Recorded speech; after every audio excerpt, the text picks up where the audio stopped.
Welcome back to our channel friends. मैं आप सबका अपने चैनल स्टॉक्स फॉर लाइफ पे बहुत स्वागत करता हूं। Welcome to STFL family. DFL member सब बताया कि शाम को हमारी एक वीडियो आती है स्टॉक फटाफट या न्यूज़ फटाफट, जहां पे वीडियो एक चर्चा ने कौन स्टॉक में क्या न्यूज़ आ रही है और क्या बेस्ट बैंक लेवल इमर्ज हो रहे इतना फ्रेंड्स मैं आपके लिए होमवर्क करके लाता हूं। आपसे रिक्वेस्ट है वीडियो के एंड तक बने रहें, क्योंकि आज के दिन भी बहुत बड़ी बड़ी अपडेट्स है, इसको देखना ना भूलें। चैनल फर्स्ट टाइम होंगे सब्सक्राइब कर सकते हैं इस तरह क्वालिटी कंटेंट को सबसे पहले एक्सेस करने के लिए। Now without delaying any for time let's begin. FL की बात की जाए तो फाइनली गैस आज हमें अपर सर्किट देखने को मिल रहा है और आज हमें 5% के आसपास तेजी देखने को मिली थी। ऑल दो ऐसा बताया कि अभी भी एफएल एएसएम लिस्ट में देखने को मिल रहा है, तो इसमें ऑफकोर्स एक वॉल्यूम लॉस देखने को मिला। लेकिन दोस्तों आज के दिन की बात की जाए तो बहुत दिन से इसकी पिटाई हो रही थी, उसके बाद एक रिवर्सल हमें देखने को मिला। तो क्या ये कंप्लीट रिवर्सल है? इसका आंसर है नहीं। जब तक गैस ये 4200 के ऊपर 4200 के आसपास सर्वाइव नहीं करता, सस्टेन नहीं करता, तब तक गैस इसमें ट्रेंड रिवर्सल नहीं होगा। 4200 का लेवल अपने आप में बहुत ही इंपॉर्टेंट हो जाता है। इसको छोड़ के अगर आप देखें तो एफएल ने पिछले कुछ समय से अच्छे खासे पैसे बना के दिए। अब कोई भी स्टॉक में इतनी रैली आएगी तो उसमें गिरावट होती है और दोस्तों एएसएम लिस्ट की वजह से वॉल्यूम लॉस होता है। इधर पे ऑपरेटर को बहुत मौका मिलता है, वो स्टॉक के प्राइस को ऑफकोर्स खरीदते नहीं हैं और वॉल्यूम लॉस होने की वजह से कितना लोग खरीदेंगे आपको पता ही है। तो इससे क्या होता है, स्टॉक का प्राइस फॉल होता है। लेकिन मैंने क्या बताया, एफएल की जो कमेंट्री है अपने आप में बहुत ही शानदार है। आने वाले कल में इन्होंने ग्रोथ का जो एस्टिमेट दिया है 25 से 30% के आसपास, और उन्होंने बताया भी कि आने वाले कल में अपनी इंडस्ट्री जो ग्रोथ है उसको बीट कर सकते हैं। एफएल के मैनेजमेंट की बात की जाए तो उन्होंने बहुत ही ट्रांसपेरेंट होकर अपनी कमेंट्री दी है और साथ ही साथ दोस्तों वो हर एक कोशिश कर रहे हैं जहाँ पे शेयर होल्डर्स का भला हो पाए। इसके पहले भी आपने देखा होगा कि स्प्लिट की न्यूज़ के बाद एक रैली आती है, लेकिन मिड कैप और स्मॉल कैप में थोड़ी सी करेक्शन देखने को मिल रही है। इसकी वजह से सारे स्टॉक्स में मंदी है।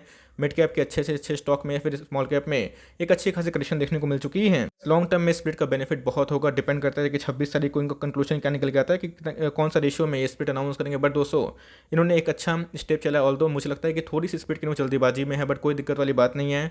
कंपनी है तो कुछ सोच समझ के ही स्प्लिट का अनाउंसमेंट दिया होगा। तो ऑल्दो ये बहुत ही पॉजिटिव है लॉन्ग टर्म में। आपके पास जितने भी शेयर है या तो मल्टीप्लाई होंगे 10 से 5 से, देखते हैं कि मैनेजमेंट की क्या कमेंट्री है। लेकिन स्प्लिट के पहले फिर स्प्लिट के बाद दोस्तों लॉन्ग टर्म में इसका बेनिफिट जरूर होगा। तो एफएल की बात की जाए तो ऐसा गिरने का कोई भी बड़ा रीज़न नहीं है। बहुत सारे ब्रोकर्स इसको लेके काफ़ी अब टारगेट को बहुत बढ़ा दिए हैं, इनके नंबर से बहुत ही अच्छे देखने को मिल लेते हैं। तो लॉन्ग टर्म तो होल्ड करते हैं तो स्प्लिट का बेनिफिट आपको ज़रूर मिलेगा, या तो इंटू 5 इंटू 10, जो भी डिपेंड करता है कि मैनेजमेंट कमेंट्री क्या देखने को मिल रही है। लेकिन इससे उत्साह में नहीं आना। अभी भी दोस्तों 4200 का लेवल बहुत ही इंपॉर्टेंट है। अगर इस पर रिवर्सल करता है, सस्टेन करता है, तो दोस्तों आप अपग्रेड सोच सकते हैं कि टारगेट हो सकता है। बट इसके बाद अगर ये गिरता है 4000 नीचे तो सेम दोस्तों जो लास्ट डे का लो था और 3650 ये इसको भी अचीव कर सकते हैं। तो अगर आपके पास कम पैसे हैं एवरेज करने का तो वेट एंड वॉच करें, और 4000 का नीचे आता है जो लास्ट डे का लो था या फिर उससे नीचे बनता है तो उधर पर एवरेजिंग करें। लॉन्ग टर्म में कंपनी कैसी है, फंडामेंटली बहुत ही अच्छी है, आपके पास है, होल्ड एंड कंटिन्यू करें। लॉन्ग टर्म में स्प्लिट के बाद दोस्तों मुझे ऐसा पर्सनली फील होता है कि उधर पे एक रैली आएगी, बट उसके लिए समय लग सकता है। आईटीसी को बात की जाए, सेंट्रम ब्रोकिंग की बात की जाए तो उन्होंने कहा आईटीसी को लेकर 345 का टारगेट दे दिया है। तो अपने आप में ही टारगेट्स बहुत ही ज़्यादा अपग्रेड देखने को मिल रहा है। बहुत सारे आईटीसी को लेकर टारगेट्स आते हैं तो कभी मीट होता है कभी मीट नहीं हो पाता, लेकिन पिछले कुछ समय से आईटीसी अंडर परफॉर्म कर रहा है। लास्ट अभी की बात की जाएगा सब देख सकते हैं कि आज के दिन में फ्लैट कारोबार देखने को मिल रहा था। आईटीसी का जो भाव है ये सही में मुझे ऐसा पर्सनली फील होता है कि बहुत ही अनडिजर्विंग है, बिकॉज जिस हिसाब से इनके नंबर्स हैं और जो कमेंट्री इनके देखने को मिल रही है सीईओ की, उन्होंने बताया भी है कि ये हर एक कोशिश कर रहे हैं, चाहे डिविडेंड पे आउट से लेकर सारी कोशिश वो हमें फेवर में देखने को मिल रही है। उसके बावजूद भी इधर पे बड़े पार्टी इंटरेस्ट नहीं ले रहे हैं। तो लेट्स सी क्या होता है। बट मेरे हिसाब से गाइस आईटीसी बहुत ही लॉन्ग टर्म का गेम हो सकता है। 2030 तक अगर ये डिमर्ज करते हैं या फिर कोई भी कॉर्पोरेशन लेते हैं तो रिवॉर्ड ज़रूर हो सकता है। तो आईटीसी एक बहुत ही, मैं बोलूँगा कि लॉन्ग गेम का प्लेइंग एलिमेंट हो सकता है। तो आपके पास है तो बहुत ही होल्ड एंड कंटिन्यू करना पड़ सकता है। ऑल्दो गाइस मेरे पास भी आईटीसी है तो मैं इसको पेशेंसली होल्ड एंड कंटिन्यू कर रहा हूँ, बिकॉज स्टॉक मार्केट में हर एक स्टॉक नहीं भागते हैं, तो कुछ स्टॉक लैगार्ड कैटेगरी में होते हैं, लेकिन उसके बाद जब बाउंस बैक देते हैं तो ऑफकोर्स देंगे।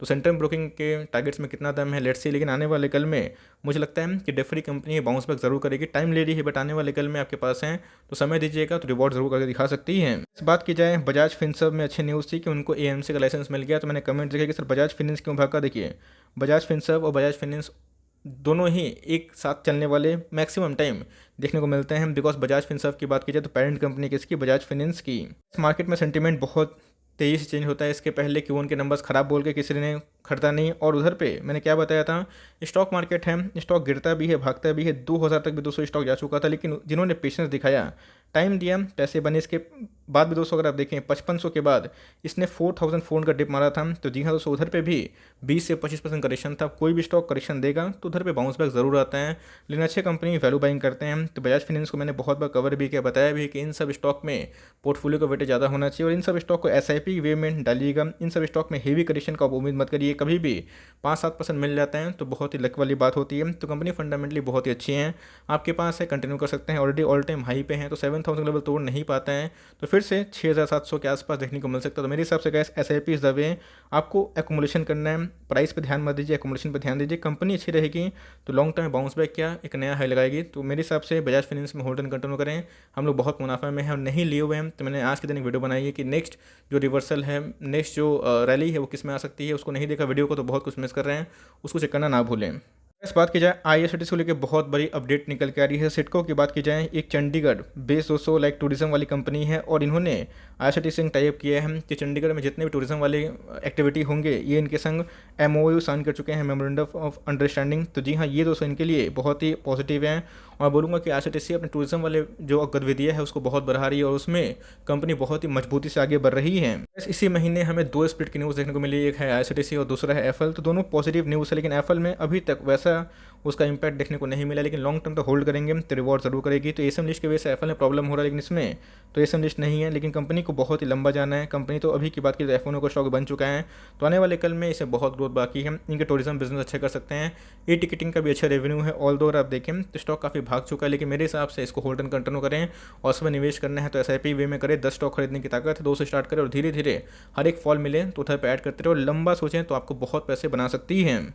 एस्ट्रल की बात की जाए, अपने ऑल टाइम हाई से 15% गिर चुका है। प्रिंस पाइप की बात की जाए तो 20% ज़्यादा गिर चुका है। तो क्या इधर पे एग्जिट करें दोस्तों? इधर पे मैं बोलूँगा अगर आपको एग्जिट करना है तो मैं क्या बोलूँ, लेकिन दोस्तों एस्ट्रल की बात की जाए तो एक प्रूवन मल्टीबैकर मार्केटर है। बात की जाए पाइप्स के बिजनेस की बात की जाए दोस्तों, ये अपने आप में ही बहुत ही शानदार है। पाइप्स के बिजनेस का भी खत्म नहीं होने वाले हैं, इस बात को ध्यान रखिए। तो जो बिजनेस ग्राउंड पे मजबूत है, जिनका कंजम्पशन कभी खत्म नहीं हो सकता, वो गाइस चलते ही रहते हैं। तो कभी मार्केट अप रहता है, कभी मार्केट डाउन होता है, लेकिन जब रिवर्सल होता है ये बहुत ही मजबूत होता है। इस कंपनी ने हाल फिलहाल में बोनस पे अनाउंस की थी, उसके बाद आप देख सकते हैं कि स्टॉक का प्राइस काफ़ी रॉकेट हो चुका था।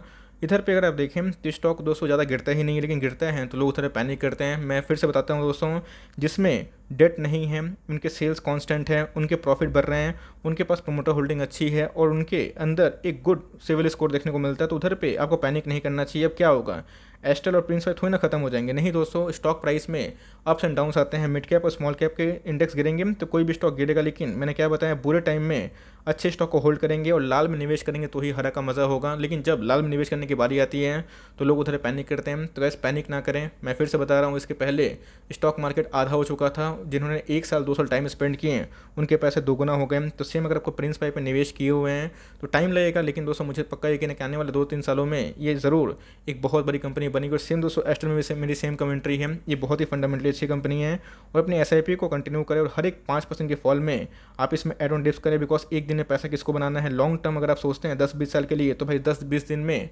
अपनी नीयत को चेंज ना करें और इस फॉल में पार्टिसिपेट करें, बिकॉज निफ्टी या फिर कोई भी स्टॉक गिरावट पार्टिसिपेट करेंगे तो ही रिवॉर्ड देगी। स्टॉक मार्केट में कोई भी स्टॉक हमेशा ऐसे नहीं भागता है, वो गिरता ज़रूर है। तो उधर पे गैस बहुत लोगों का पेशेंस टेस्ट होता है, जब तक आप लॉस में नहीं बेचेंगे आपका नॉशनल लॉस हो जाएगा। फिर कल 10% भाग जाएगा तो लोग बोलेंगे अरे भाई मेरा रैली निकल गया। तो टाइम लग सकता है, लेकिन Q2 के नंबर्स अच्छे आने वाले हैं, इसकी उम्मीद मार्केट में है। Q1 के नंबर्स खराब थे तो मार्केट ने पनिश किया। लेट्स सी Q2 और Q3 के पहले क्या होता है, बट मेरे हिसाब से कंपनी खत्म नहीं होने वाली है और आपके पास है, होल्ड एंड कंटिन्यू करें। एटलीस्ट 10 साल के लिए होल्ड करें, आपको ये बहुत बड़ा पैसा बना कर दे सकती है।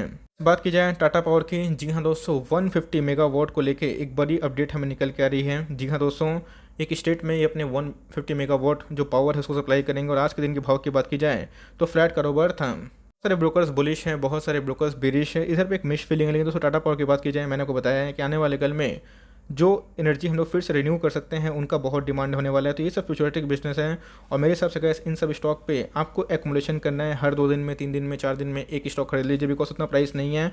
स्टॉक को टॉप में खरीदने से ही बच जाएंगे और बॉटम में लाइक पैनिक भी नहीं होगा। इन सब स्टॉक को लंबा होल्ड एंड कंटिन्यू करें और SIP की वजह से खरीदें, बहुत ही कम प्राइस है और आप देखें तो वही 5-6 समोसा का साइज़ का ही प्राइस होगा। बट मेरे हिसाब से गाइस इधर पे अगर आप कंटिन्यू करते हैं धीरे धीरे तो लॉन्ग टर्म में टाटा पावर आपको बहुत रिवॉर्ड करके दिखा सकती है। आज के दिन की बात की जाए एचयूएल में हमें थोड़ी सी गिरावट देखने को मिली। अगर आप देखें तो फ्लैट ही कारोबार था, 16 अंक का गिरावट, 2600 के स्टॉक प्राइस में उतना कुछ सच नहीं है, लेकिन कंपनी ने गाइस 2600 के ऊपर सस्टेन करना शुरू कर दिया है। देख लीजिएगा दोस्तों, अगर 2600 का लेवल, मैं फिर से बोल रहा हूँ, अगर 2600 लेवल सस्टेन होता है तो भाई ये ब्रेकआउट के लिए रेडी है। और जिसका फर्स्ट टारगेट होगा 2850 और उधर पे जाके रुकेगा तो सेम दोस्तों पिछले कुछ समय से रैली नहीं आई है तो ब्रेकआउट के वर्ड्स पे हैं। तो अगर आपको इधर पे स्विंग ट्रेड लेना है तो 2550 का एसएल लेके मेक श्योर दोस्तों आप एसएल ना भूलें, इसका स्टॉप लॉस लेके ही काम करें और लिए हुए तो आराम से होल्ड एंड कंटिन्यू करें। और ये सब स्टॉक कभी ब्रेकआउट दे सकते हैं। स्टॉक का प्राइस उतना नहीं भागा है, हमेशा एक रेंज बाउंड में रहा है। और एक साल में अगर आप देखें जिसने कुछ पैसे नहीं बनाए लेकिन आने वाले एक साल में ज़रूर बनाएगा और उसके बाद ये रैली करती है तो भाई ये 3000 के ऊपर जा सकता है। तो मेरे हिसाब से ये फंडामेंटली डिफरी कंपनी है और कोई भी एफएमसीजी में कंटिन्यू करते हैं तो होल्ड एंड कंटिन्यू करें। एफएमसीजी का ट्रेंड जल्दी ही चेंज होने वाला है। इस बात की जाए, आपको अच्छे से याद होगा इसके पहले पेट्रोल एलएनजी में इधर पे स्विंग ट्रेड कॉल था, बहुत लोग पैनिक हो रहे थे, 200 के नीचे मतलब 200 के आसपास, 215 के आसपास जा चुका था। लेकिन धीरे धीरे अगर आप देखें तो इसमें एक स्टेबिलिटी आ रही है और धीरे धीरे ये 240 के आसपास की राह दिखा रहा है। तो सेम दोस्तों भारतीय एयरटेल में भी मैंने वही बोला था और इधर पे यही बोल रहा हूँ कि स्टॉक कितना गिरेगा ये आपके कंट्रोल पर नहीं है, आपके पास होल्ड एंड कंटिन्यू का कैपेसिटी होना चाहिए। लॉस में नहीं बेचेंगे तो थोड़ी ना कोई स्टॉक मतलब डिमेट में सड़ जाएगा, ऑफकोर्स नहीं दोस्तों, उसका टाइम भी ज़रूर आएगा और जब रिवर्सल आएगा तो वही आपको पैसे बना के देंगे। धीरे धीरे भागना स्टार्ट हो चुका है तो कितना भागेगा, 240 इसका फर्स्ट डेस्टिनेशन हो सकता है, उसके बाद 240 को तोड़ेगा तभी 260 का गुंजाइश हो सकता है। तो इधर पे जिनका टारगेट है 240 उधर पे आप चाहे तो पार्शियल प्रॉफिट बुक कर सकते हैं और लॉन्ग टर्म तक होल्ड करने का सोचते हैं तो कंटिन्यू करें। ये गाइस आपको बहुत ही सस्ते भाव पे मिल रहा है। मेरे हिसाब से अगर आप देखें तो निफ्टी के तेज़ी में रैली नहीं किया है, उनके अर्निंग्स बहुत ही अच्छे थे तो मार्केट रिस्पॉन्स कर रहा है। लेट्स से कि इधर पे अच्छा एक रैली आए और उधर पे गाइस एक प्रॉफिट बुकिंग का जोन हो सकता है। इन्फोसिस की बात की जाए, आज हमें 5-6% के आसपास तेजी देखने को मिल रही थी और आप देख सकते हैं कि निफ्टी 50 के एंट्री के चाहत में दोस्तों डिफरी कंपनी है, एक अच्छी खासी रैली देखने को मिल चुकी है। इन्फोसिस की बात की जाए, अच्छी कंपनी है लेकिन इधर पे फ्रेश एंट्री करने से बचें बिकॉज स्टॉक काफ़ी महंगा हो चुका है, अपने ऑल टाइम हाई पे भी है। ये स्टॉक इधर से भी थोड़ा सा और रैली कर सकता है बिकॉज निफ्टी 50 में अगर इसकी एंट्री होती डिमांड की नहीं होती है तो बहुत ही पॉजिटिव सेंटीमेंट होने के चांसेस हैं। तो मेरे हिसाब से लिए हुए तो होल्ड एंड कंटिन्यू करें, लेकिन इस प्राइस में अगर आप लेते हैं तो मार्केट में दूसरे ऑप्शंस अवेलेबल है तो मैं उधर पे जाना पसंद करूंगा, लेकिन आपके पास ऑल्दो हैं तो आराम से कंटिन्यू कर सकते हैं। बस एचडीएफसी एएमसी सर्वाइव नहीं कर पा रहा है 3000 के ऊपर, लेकिन आने वाले कल में लेट्स से कि सबको सही होगा बिकॉज इन्फ्लो की बात की जाए तो म्यूचुअल फंड के पास हमें ठीक ठाक पैसे आते हुए देखने को मिल रहे हैं। तो लेट्स से इनके टॉप लाइन बढ़े और बॉटम लाइन बढ़े बिकॉज पिछले कुछ समय से इसने कोई पैसे नहीं बनाए हैं। अगर आप देखें एचडीएफसी एएमसी एक डिफरी कंपनी है और अपने ही सेक्टर की मार्केट लीडर है, लेकिन नैम इंडिया भी बहुत अच्छी कंपनी है तो let's hope for the best. लेकिन बहुत लोगों को मैंने उस समय बताया था कि इधर से थोड़ा सा चाहे तो स्विच कर सकते हैं अगर आपके पास पेशेंस कमी हो गई है, लिमिटेड फंड है, कैम से डीएसएल आपका छदा हो सकता है बट कंपनी फंडामेंटली अच्छी है। इतना टाइम दिए हैं तो मैं बोलूँगा कि और टाइम दे दीजिए, देखिए कि Q2 में नंबर्स कैसे आते हैं और नंबर जैसे अच्छे आते हैं तो अपने अकॉर्डिंग डिसीजन ले सकते हैं। बट मेरे हिसाब से मैं इसको होल्ड एंड कंटिन्यू करूँगा बिकॉज मुझे म्यूचुअल फंड इंडस्ट्री में ग्रोथ दिखाई पड़ती है और इधर पे अगर आप देखें तो नैम को भी होल्ड करता हूँ, उसको भी होल्ड करता हूँ। तो ऑफकोर्स हर एक स्टॉक नहीं भागते लेकिन कुछ स्टॉक आपको लॉन्ग टर्म में ही वेल्थ क्रिएट करते हैं। यस, इन्फोसिस की बात की जाए, यस जो ग्लिच का प्रॉब्लम था अभी तो हमें ठीक होता हुआ देखने को मिल रहा है, लेकिन आज के दिन के भाव की बात की जाए तो 1% डाउन देखने को मिल चुका है। बहुत लोग ट्विटर पे बोल रहे हैं कि इधर पे जो इन्फोसिस को कॉन्ट्रैक्ट दिया गया हुआ है बाय द गवर्नमेंट, उधर पे स्विच करके टीसीएस को दिए जाए। यस वो डिपेंड करता है, अभी तक कोई कंफर्मेशन नहीं है कि गवर्नमेंट की कोई डील कैंसिल होंगे, लेकिन अगर कभी कैंसिल होते हैं तो इनके लिए नेगेटिव पॉइंट होगी। लेकिन दोस्तों अभी तक वैसा कोई बात नहीं है, लोग ऐसे ट्रेंड कर रहे हैं बट इन्फोसिस एक बहुत ही टॉप क्लास कंपनी है, डिफरी कंपनी है और ये सब कंपनी आपको एसआईपी की वजह से ही पैसा बना के देगी तो बल्क निवेश करने का बिल्कुल भी कोशिश नहीं करेगा।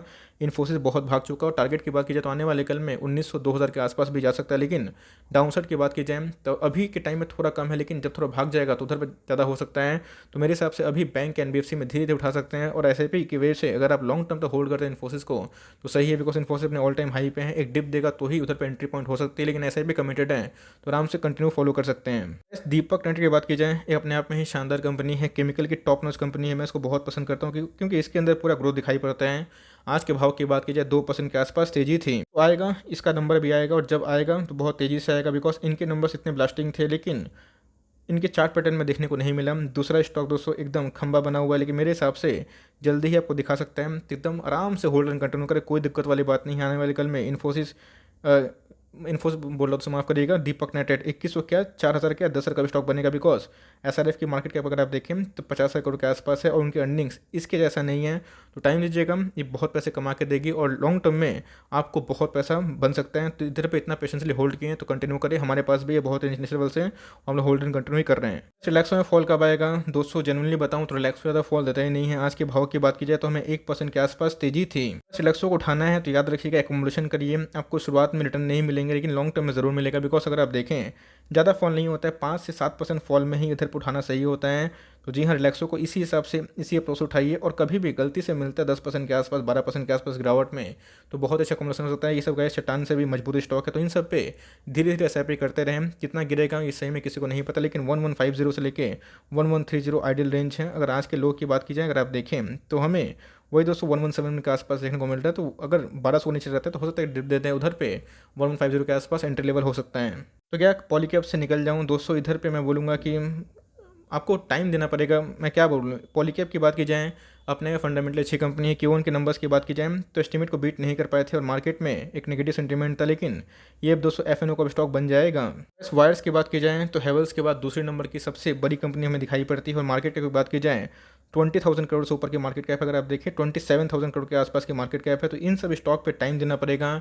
इंडिया ग्रोथ की बात की जाए तो आने वाले 2030 तक बहुत ग्रोथ है। तो छोटे मोटे फॉल से 5, 10, 15, 20% के फॉल से पैनिक ना करें, उधर पर उठाने का सोचें। सैलरी आएगी तो धीरे धीरे एक्यूमुलेट कर सकते हैं। तो क्या हेवल्स में या फिर पॉलीकैप में स्विच कर ले? नहीं दोस्तों, हेवल्स छोड़ दीजिए, हेवल्स ऑल टाइम हाई पे हैं। लेकिन पॉलीकैप का भी टाइम आएगा। इसके पहले को पता है कि पॉलीकैप को मैंने बहुत बार कवर किया था, लेकिन आपको जब अच्छे स्टॉक सस्ते पैसे मिलते हैं तो उधर पे लोग पैनिक करते हैं। हो सकता है कि बहुत गिरावट हो तो 1600 भी चला जाए, नो वन नोस। लेकिन दोस्तों मैंने क्या बताया, क्या इनके बिजनेस खत्म होने वाले हैं? नहीं दोस्तों, बात की जाए इंडिया की ग्रोथ की और पेंडेमिक में भी इनके जो सेल्स थे और जो रेवेन्यू थे, प्रॉफिट थे, वो ठीक ठाक देखने को मिले। तो ऑलमोस्ट डेट फ्री कंपनी है।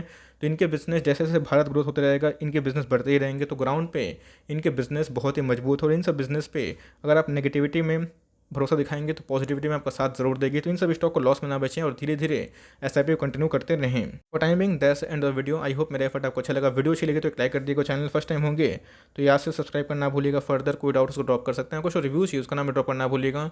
आई would love to make a video on your demand. Guys मिलते हैं जल्दी ही, तब तक के लिए bye. Thanks for listening friends, God bless you all.